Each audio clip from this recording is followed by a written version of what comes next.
Hi there, and welcome to Record Rewind because I couldn't come up with a better name. Now, before we get started, a few things. This is a video blog, a show even, that is meant to review albums that are a little older. The earliest I would go back is 5 years. But if you have an album that, say, came out later in 2009, while it's still February of 2014, say you wanted me to review Bidorka by Dirty Projectors, that's fine, just as long as it comes out within 2009. Very lenient on that one. At the same time, I am going to consider the influence of an album as well as my own personal preference. That's how I average it out, both on a scale of 1 to 10. And remember, this is all subjective. This is just one person's opinion. I would like to be as helpful in helping people discover older music, as well as just being able to have a dialogue regarding music. This is request driven, so if you have a request to offer, simply submit an album, preferably with a summary as to why you think that this is important, why this is noteworthy, why this is worthy of canonization. That is kind of redundant, neither here nor there. So, it's not a lot to get out of the way. This is just me and my listening opinions and so forth. So, without further ado, let's get into it. For our first episode, we'll discuss Nine Inch Nails' Pretty Hate Machine. This request comes from Steve Searle. Now, Nine Inch Nails, headed by main songwriter, producer, instrumentalist Trent Reznor. Reznor started in the mid to late 80s with bands that were mostly synth-pop, new wave, but eventually he was able to get some demos down for Nine Inch Nails, and eventually came out with Pretty Hate Machine. Now, Nine Inch Nails' most important album, if you ask me, and I think what is probably the consensus among critics and music listeners, maybe even Nine Inch Nails fans. I'm not a huge one, but I think they're really good.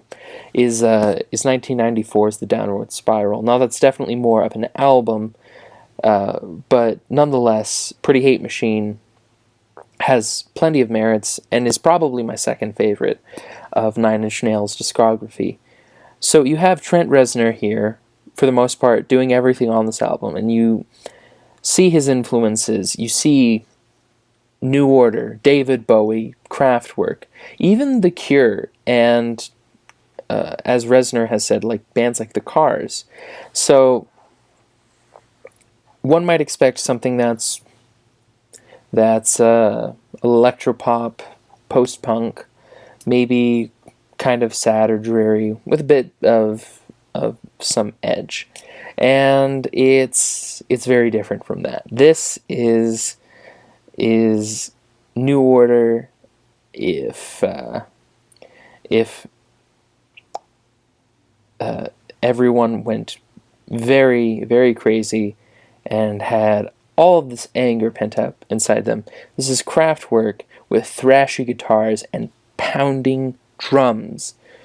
This is David Bowie. Well, actually, David Bowie didn't get around to this until Earthling, but that is later. So, what do we have with Pretty Hate Machine? We have something that is very dark, very brooding, very creepy and aggressive and in your face. On one hand, you have very calculated, very rhythmic beats that are often complemented with very grooving basses. You see that in songs like Sanctified, that have this very twangy bass that also has a very sinister melody and groove to complement this slithery beat. And some songs are like that. They're they have a swing to them. They're kind of sexy and not wet. Okay, well, the word's out there. But then you have other songs that like Down in It or Head Like a Hole that are punchier and more aggressive and anthemic almost. Now, this gets in your face. Pretty Hate Machine is filled with Reznor's themes of aggressiveness, of self-loathing, of anger. You even have things like sexual politics and anxiety, things like that. And on one hand, you have this great dynamic between these beats and these programmed percussion arrangements, but you also have just these thrashing guitars that aren't overbearing but have a clear presence. You also have Reznor's vocals, which for the most part is very intense, very, very upfront. But again, all the instrumentals here shine. The songwriting here is great, but a lot of this still rests on Reznor's vocal style, which is, like I said, it's aggressive, it's out there. And while at times it can be a little grating or nasally, sometimes paired with awkward, weird, and semi-goofy vocals, for the most part, it works. It works really well. And the lyrics as well. They're cryptic and vague, but at the same time, they're abrasive. They are effective. That's also very broad. But they're abrasive, and they're pointed, and Reznor sells them. With a snafu here or there, what he has to say here, he says it well. Now, what this album definitely brings to the table is production. There's great songwriting. This has undeniable intensity. There are enough dynamics. While for the most part, this is a very loud, fast-moving, primal album, there are still times when it's able to come back and be sinister without showing everything at once. But what works here is that this is an album that sounds great. It holds up very well. This is an album that is almost 25 years old, and it holds up better than a lot of electronic music that's come out in the last 10 or 15 years. It doesn't sound fake.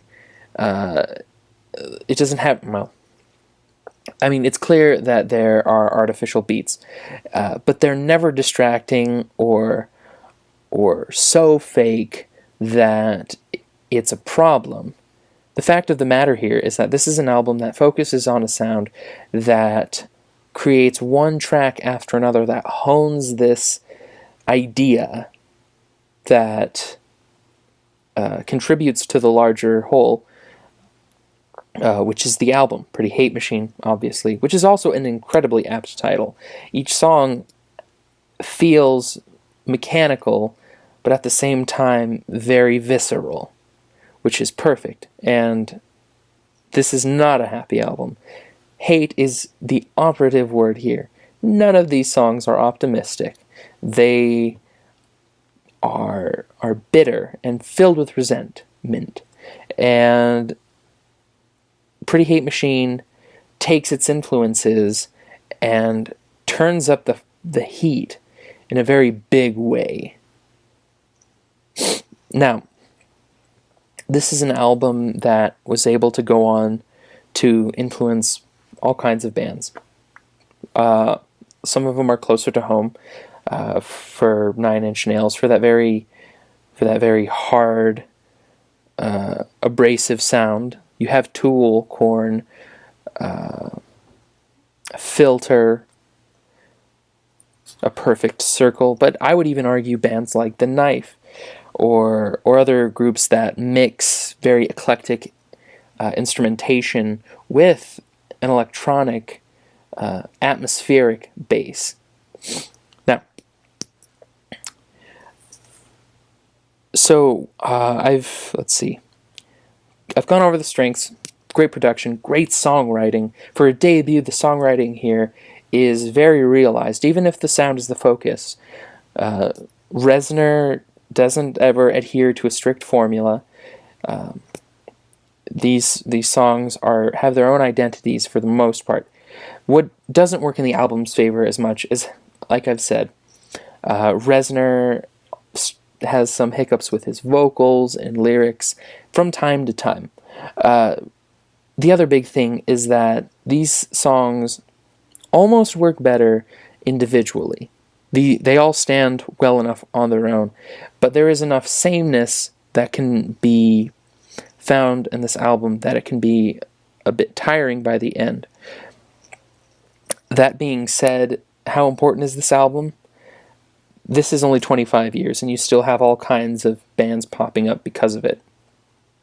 This is highly influential, and that could be as a result of Reznor's entire catalog. But getting started as early as the early 90s, you see bands sprouting up trying to have this very pointed, calculated sound that is also capable of being very, very authentic and genuine in how intense it can be. As far as relevance goes for music, if I'm rating this between irreplaceable to completely forgettable, I'd give this as an 8. This is an album that holds up, that has had its influence, and whose marks are seen in music and new artists still. As far as my own take on this, this is an album I grew up with. I have history with it. It's an album that introduced me to dark, challenging sounds, and it's still amazing me how dense this album really is. So I would give this an 8. So averages out to an 8, which is roughly 4 stars. So that's really good. Don't think that an 8 out of 10 is like a B- or anything like that. It's very high. So that's it. That's our first episode. Request if you want more. I should have a channel up soon on YouTube. Until then, keep watching. So, alright. Thanks for sticking with me. Listen on.